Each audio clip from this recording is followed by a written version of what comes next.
چاپلوس که چاپلوسی کوي روژه ماته ده د روژه اصلا شوې نه ده چې ماته په دې غیبت په رښتیا روژه ماتېږي خو زما رسول الله ویلي دی علیه السلام الا المشاهد یوازې یو رب ته باید ورتګ پې وشي دا مشرکانو کې راځي که چا د یو چا دپاره د مال د وجې نه احترام وکړي زړه ته چاپلوسي کوي دا عبادت نه خوراک وي او نه څښاک او روژه پې ماتېږي بسم الله الرحمن الرحیم درنو لیدونکو السلام علیکم ورحمت الله وبرکاتو په دې هیله چې بیا هم روغ جوړ خوشحاله او ښه روژه مو بیا هم پیل کړې وي او تر دې دمه مو روژه په خیر را رسولې وي د هر څه نه پاکه روژه خالصه روژه کوم چې موږ او تاسو باندې فرض ده الله دې وکړي چې هماغسې روژه مو نیولې قدرمن لیدونکو نن خپرونه مو نننۍ موضوع مو دا ده چې روژه په څه ماتېږي یو موږ ټولنه کې فکر کوو چې یوازې په خوراک روژه ماتېږي خو نن په دې باندې خبرې کوو چې د خوراک نه غیر نور څه هم شته چې په هغې روژه ماتېږي آیا داسې حالت هم شته چې نه خوراک کړی نه څښاک نه جما او روژه ماته دا به نو څه شوي که خبرې وي څه ډول خبرې به وي چې په هغې باندې خدای ناخواسته موږ لوږه او تنده هم تېره کړي او روژه هم د لاسه ورکړي دا به څه وي د همدې موضوع د ښه تشریح لپاره سره په خپرونه کې قدرمن مېلمه دی شیخ الحدیث عبدالباري مدني صاحب را سره دی کور دی ودان وي چې له ځانه سره لرو تاسې قدرمن لیدونکي تر پایه پاتې شئ تر څو له دغو پټو رازونو خبر شئ شیخ صاحب ښه راغلاست ستړي مه شئ هر کله راشئ الله مو خوشحاله کړه چې صاحب تاسو ته او قدرمن لیدونکو ته استاد د چینل ټول مینوالو ته السلام علیکم ورحمت الله وبرکاتو وعلیکم السلام ورحمت الله وبرکاتو شیخ صاحب راځو د روژې ماتونکي ته روژې په څه ماتېږي سره ستاسو کمال دا دی چې تا اول کې عمق د مسلې ته راځي او زما بیا عادت دا دی چې زه یو ځل خبره د الف نه شروع کوم مهرباني صاحب ښه عادت دی ستاسو او نو ستاسو ښکلی عادت دی او ځکه موږ متوجه کوي هغه اصلي بحث ته روژه ولې ماتېږي سره بلې چې کله موږ ډوډۍ راواخیسته د خولې ته مې وړم روژه ولې ماتېږي بلې یا اوبه م راوسکلې ولې ماتېږي یا مجامعت په تېره خپرونه کې موږ دا ویلي وو سیرت صاحب محترم چې روژه دا مثل نه لري ځانګړی عبادت دی طاق عبادت طاق دی الله ان الله وتر يحب الوتر الله هم طاق دی ليس كمثله شيء او رسول الله صلی الله علیه وسلم حدیث مبارک فرمایي چې روژه مثل نه لري مهرباني کله چې ته ډوډۍ راواخلې سیرت صاحب او دا ډوډۍ ده که نه مړۍ بلې صاحب دا د خولې سره وصل که دا ضد د طاق شو جفت شو که نه ځکه دلته د ډوډۍ او د ژبې په منځ کې یو تماس شو د دې په منځ کې یو دریم شی پیدا چې هغې ته وایي خوند نو ځکه روژه ماتېږي په دې باندې ځکه دا روژه چې ده دا فرد وتر دا جفتوالی نه خوښوي ځکه الله وتر دی یحب الوتر وتر خوښوي دارنګه چې اوبه راواخلې ذایقه یې دارنګه مجامعت خو طبعا هلته تماس راځي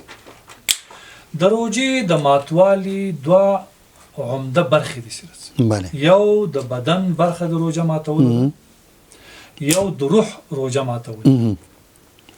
مونږ عام طور لکه تاسو چې فرمایل په ابتدا کې او په اوله کې چې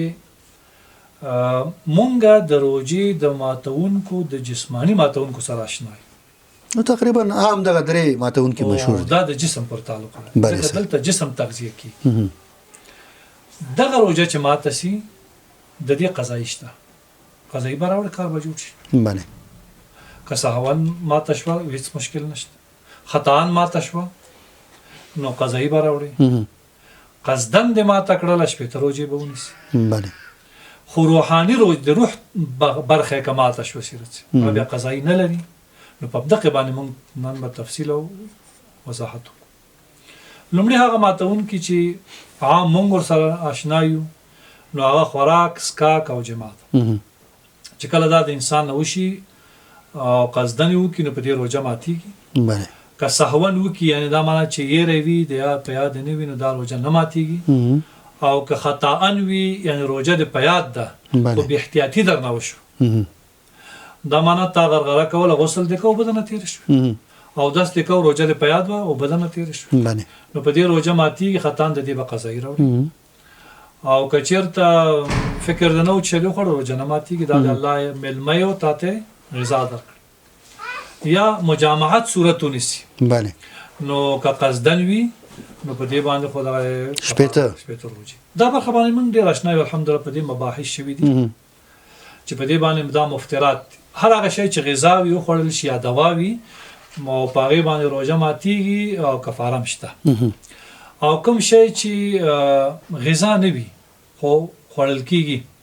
لکه مثلا څوک یو خوري لکه تیږه یو شی خوري چې غذا نه وي په هغې روژه ماتېږي صرف خو کفاره ورباندې نشته یعنې قضایي ده قضایي ده صرف قضایي به راوړي پاتې دغه بله برخه چې کومه د دغه ده د روحي قضا ماتول د روژې نو په دې کې ځینې شیان دي چې هغې سره مونږ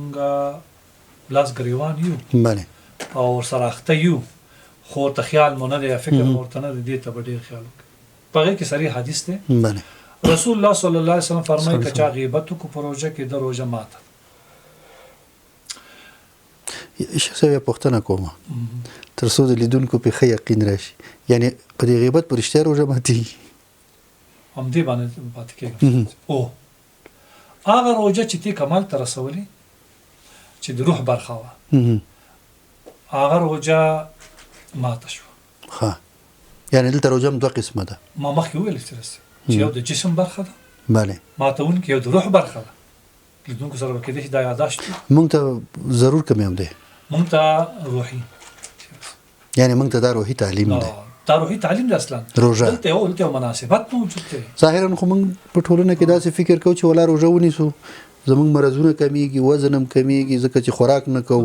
او په هغه روژې په ورځ مونږ د 3 ورځو خوراک کوو روژه ماته کې مو هغه خاص دغه نه لري فایدې پکې مرتب دي خو هغه څه چې خو مونږ ته هغه فایدې ښکاري په ټولنه کې لیکن دلته دا برخه ډېره مهمه ده یو ځل بیا به تکرار مهرباني صاحب د روژې ماتونکي دوه ډوله دي یو هغه دی چې د جسم پورې تعلق لري یو هغه چې روح پورې تعلق لري د روح ماتونکي ډېر خطرناک دي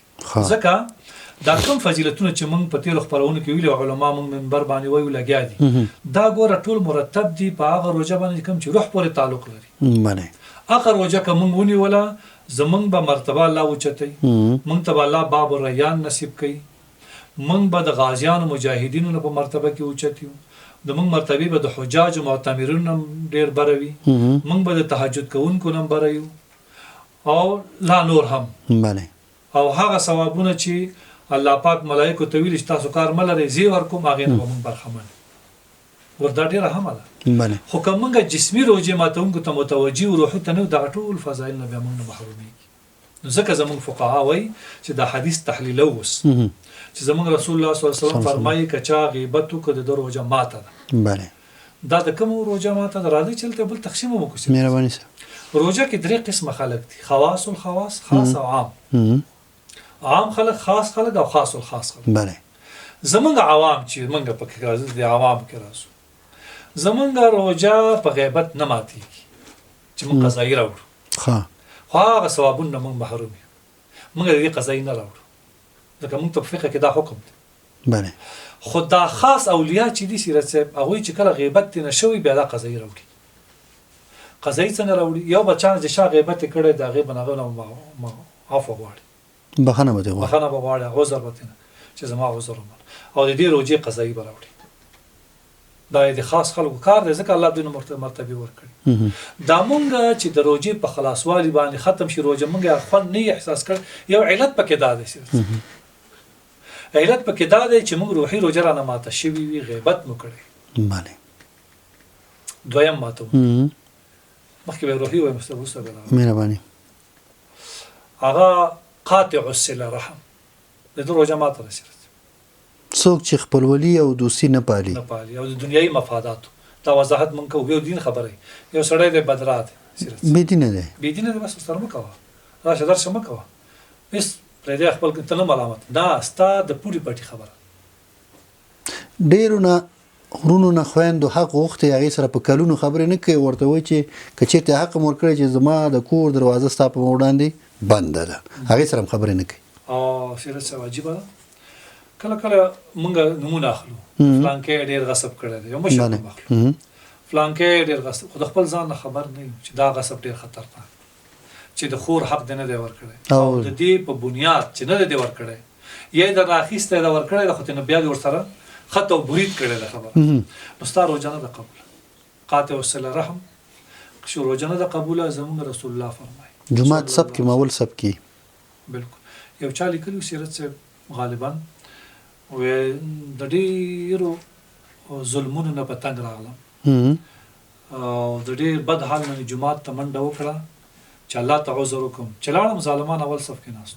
الله اکبر ما چې په داسې هم د عذر نور پاتې نه شو او دوی ځان دپاره د برات دا نه قبولي چې جمعات ته راغلم کار خلاص شو قطعا نه ده دې ته مو خیال وي ګورئ دا نور روژه ماتونکو سره اشنا یو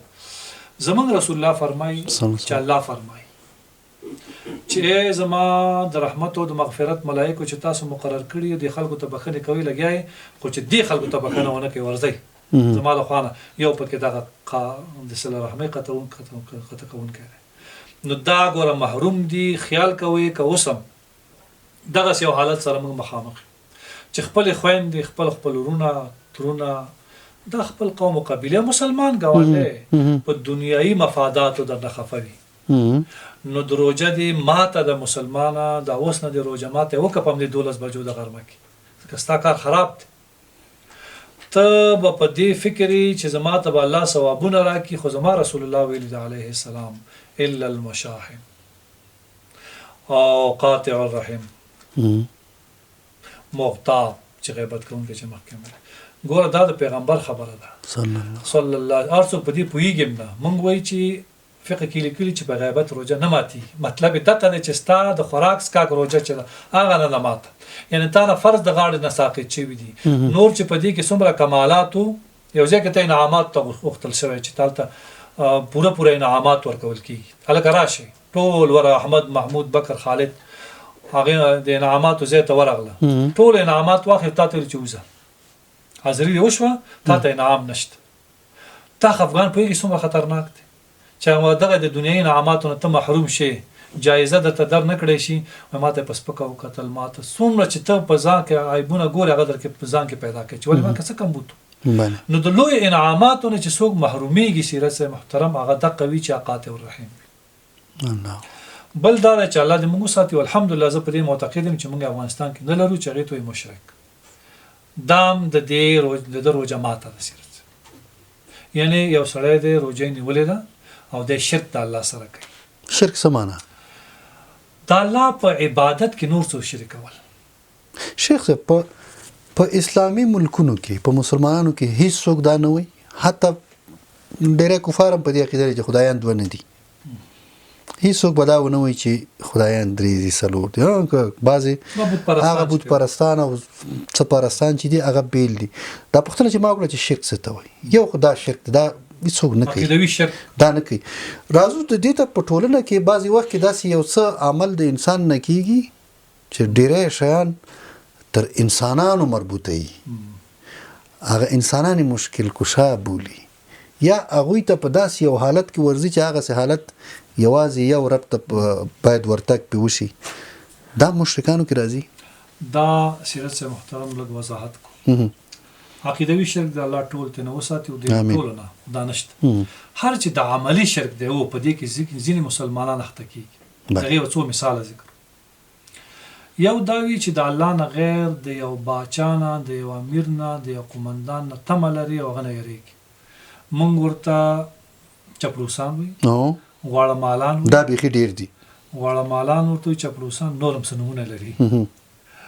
هغه خطرناک نومونه دي دا عملی مشرکین دي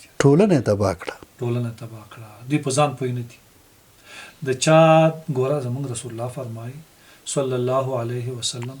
که چا د یو چا دپاره د مال د وجې نه احترام وکړو د ده په 3 کیلو ایمان کې چې تی لري نو 1 کیلو تی لاړه بله ورځ بله کیلو لاړه بله ورځ 3 ورځې یا 3 کرته په 3 عمل باندې چې تی انجام کې نو ایمان نه خلاصېږي دا اسانه خبره ده دا د پیغمبر خبر اصل ټوکه نه نه د وخت زیاده په دې کې حکمت دی درس دی تربیت ده ارشاد دی هدایت انسانیت پروت دی په خلکو ته دا ورخي نو دې کې دا خلک چې دا د دې نه خلاص دي نو ما ځکه ویلي چې عقیدوي شرک باندې بحث نه کوو په عملي شرک کې موږ اخته یو بل دا چې د الله جل جلاله صفتونه دي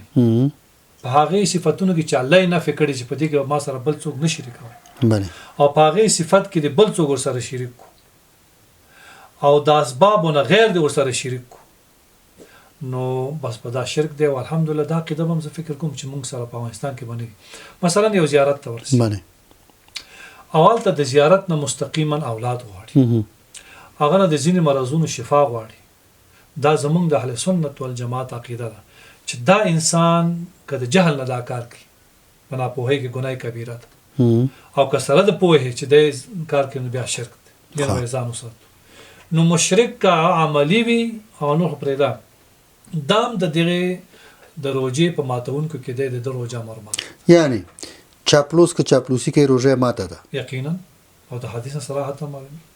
وړه مالان ورته غلط ځکه دا ډېر خطرناک دي که نصیرت صاحب موږ دا تمه موږ عادي بولو او ورته دومره خاص توجه هم نه کوو دې کې انساني هغه حرمت هم پښو لاندې راځي بله انسان چې خپل حرمت د لاسه ورکړي چاپلوسي ده دا ځکه شریعت نه خوښوي او شریعت خو د آزاد دین دی بعضې په روژه کې شیخ صاحب پوښتنه ده نو په روژه کې بعضې ښځې هغه ښځې چې مړونه ډېر غوسناکي قسمت یې خراب وي میړه ته چاپلوسي کوي دا عبادت دی الله اکبر دلته عبادت دلته چاپلوسي عبادت دلته عبادت خپل خاوند دومره حق لري که میرمن غواړي چې په همدغه چاپلوسي جنت ته لاړه شي نو دی لاره خپې ورته ښکل کړي خپې ورته پاک کړي نوکان ورته واخلي او چاپلوسي چې کوم عادات وي هغه خپل خاوند ته کې دا جنتي ده الله ما دا خبره بالکل خپل استاد ته خپل والد ته خپل مور ته دا چاپلوسي دا جنتي ده هغه چاپلوسي چې دنیایي مفادات موقف د پاره دیو رئیس دیو وزیر دیو امیر په څنګه راغونډ شي او صاحب چاپلوسي ورته کوي دا تخریب دی بل تخریب وا خپل عزت تعالی دا د شک نشته چې د روزه ما د روزه اصلا شوی نه د چه ماته الله یعنی ابتداء د روزدار نه د اسی د خپل ولګه او د خپل د شپې تراویح ستړیا د محسوس کړي دا نور د تاغه عزت او کرامت چې الله د روزدار د پاره کې هغه نشته بل برخه سیره صاحب دې سره چې صدقات چې دا بله دې سره چې مفترات سره صدقات ځکه تاسو د عنوان کې مواوري چې دا رانه چرته پاتې نشي یو خبره موږ مخکې کړې کوم خیال وي ویلي چې روزه په بل عبادت کې شریک ده او نور عبادت په روزه کې نه شریک ده علماء الا صدقه ها صدقه چې دا هغه پروژه کې شریک ده اوس کچرته ته صدقه وکې او تا نه په دې روزه کې څه ګناه شوی ده هغه صدقه الله جل جلاله راواخلي پس مثال و وضاحت د پاره دا صدقه راواخلي استاد روزه ته مخامخ کی بله روزه کې د نقصان راغلی دی 1 کیلو ستا صدقه دا 100 ګرام نه کم دي کنه او 900 کم دي نو الله جل جلاله دا راواخلي اول غټه کی دا ستاسو صدقه چې موږ دا یو صدقه په او یو بل معنا ده هغه ته ور برابر کې ور باندې جبیره کی بله خو ګوره دې ته خیال وي چې دا روزه جبیره کړي نه ده ستا نقصان جبیره کړي ده نو بیا هغه خبره ده چې په روزه کې مداخله نشي ها دا خبره او هغه صدقات چې په روزه کې کیږي سره سم دا هغه فضیلت د هغه صدقونه چې هغه د غیر د روزه نه کیږي او یو پر او یا باندې ان الله جل جلاله حسابوي دې کې شک نشته نو کچرت زمونږ هغه قدرمن مالدارونه چې هغه استعداد او مالی امکانات خدي که غواړي ځکه صحابو کې دا عادت مبارک چې اکثره به دوی زکاتونه د روزه ته ساتل بله ولی ځکه دوی سره نور امکانات بنو سیرت نو دا زکاتونه بس په دې روزه کې ورکړه چې الله جل جلاله یو پاوی ورته حساب کې او په دې کې د محتاجان ډیر زیات وسیرت بله روزه داران نو چاغه څوک چې وی روزه دا او د سبا او بیګا د پاره پښمنی او د روزه مای د پاره څه نه لري هغه نو د غسرت ولمندو هغه څوک چې وی مالی استعداد لري د وی جیب ته منتظر دي دریغ بدون شي ځکه زموږ رسول الله صلی الله علیه وسلم د صفت په حق کې راځي زموږ رسول الله صلی الله علیه وسلم اجود الناس سخیو خو واجود ما کان فی رمضان چې ډیر سخاوتمند به نو په رمضان کې کریح المرسله لکه شمال غوندې به څه معنا شو د دې ګور دلته خبره ده کې سیرت بله هغه دا ده چې ځینې خلک یو څه غواړي ځینې خلک نه غواړي نه لري نو ستا تدبر به هلته قابل د قبول وي چې څوک نه غواړي ته ورته ورکړي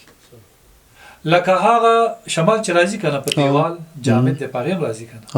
په ونه هم راځي که نه په بوټي هم راځي که نه په پاڼو هم راځي که نه هر شي باندې راځي هغه څوک هغه شیان چې شمال ته ضرورت درلوده خو آواز ونه شي کولی ونه آواز کوي که نه چې زه شمال ته ضرورت لرم پاڼې زیړې هغه معلومیږي خو ځینې دا شیان دي چې هغوی شمال ته ضرورت لري لکه د انسان صحت که خو غږ نشي کولی حال په ژبه یې وایي نو دلته ځکه وایي چې تاسو لکه څنګه چې روژه عدمي ده پټه ده نو پټ مسکینان هم ګوره چېرته له یاده ونه وځي هغه څوک چې خپل عزت او خپل ابرو ساتي نو زما امید دا دی چې هغه قدرمند وروڼه چې ځینې صدقې کوي دوی د ویډیو کلیپونو طرفدار نه اوسېږي زه شخصا نه یم کېدای شي د ستاسو خپل نظر چې چاته یو څه ورکوي هغوی نه ویډیوګانې مه کوئ هغه غریبان مجبوري ځکه غاړه ږدي دا مه کوئ که تاسو غواړئ چې د روژه کې ستاسو مالي عبادت الله جل جلاله قبول کړي نو ښه خبردار چې په پټه باندې ځکه د روژې سره دا مناسبه ده شیخ صاحب موضوع زموږ روژې ماتونکي دي او ډېری لیدونکي په دغه خوراکي او په دې باندې پوهېدل غیر خوراکي تاسو مهمو ټکو ته اشاره وکړه چې په دې باندې روژه ماتېږي یو پوښتنه د خپرونې اخیره کې کوم انشاءالله په دې په راتلونکي کې تفصیلي خپرونې ولرو ځکه روژې ماتولو خبره ده که په زموږ او ستاسو په کلي کوڅه کې یو سړی مثال کور کې ډوډۍ لري 15 قسمه کاغذ یې پخ کړی کو مخې ته یې ایښی دی خو د ده خواته یا دویم دریم څلورم کور په کور کې حتی د وچې ډوډۍ نه بغیر هیڅ نه لري د دې جناب روژه کېږي سیاست محترم زموږ رسول الله صلی الله علیه وسلم ته 23 زره کرته بله جبرائیل علیه السلام راغلی او پیغمبر صلی فرمایي ما زال جبريل يوصيني بالجار حتى ظننت انه سيورثه 23 زره کرته ماته جبرائیل علیه السلام چې راغله ماته به هر کرت ویل چې الله وایي چې دا ونډي خیال کړه الله نور خبرې په خپل ځای پرېږدي دا شماره 1 2 3 4 5 دا 23 زره چې تشمار ما ساعتونه پې تېرېږي نو دا څنګه کېدلی شي چې رسول الله سلام فرمایي چې جبرائیل ما ته وصیت کوه زما ګاونډی دی وږی وي او زه د 2 قسمه یا یو چې زه پې پوره مړېږم او هغه سره نه نیمم زما روژه دې وشي قطعا دا روژه نه ده زما فرضي روژه غاړه نه خلاصه ده زما د روژې روحاني برخه چې ده دا ماته رسېږي یعنی که څوک موړ او ګاونډی وږی د روحاني برخه د روژې د ده ماته شوې ده روژه ماته ده د هغه ثوابونو ته چې الله او رسول وعده کړی هغې ته منتظر کېږي مننه شیخ صاحب دا چې زموږ د خپرونې د پای شوي دي تاسو مننه کوم دا ګران لیدونکو تاسو هم مننه چې تر دې دمه راسره وئ او په دې باندې پوه شوئ چې روژه د خوراک او څښاک نه غیر هغه نور څه دي چې نه خوراک وي او نه څښاک او روژه پرې ماتېږي هغه مو راسره واورېدله او الله دې موږ او تاسو ته په دې باندې د عمل توفیق راکړي تر بیا چې ستاسو په درانه خدمت کې حاضرېږو تر هغې مو په لوی او مهربانه رب سپارو هر چېرې چې یاست روغ جوړ خوشحاله ښه روژه ماتې ولرئ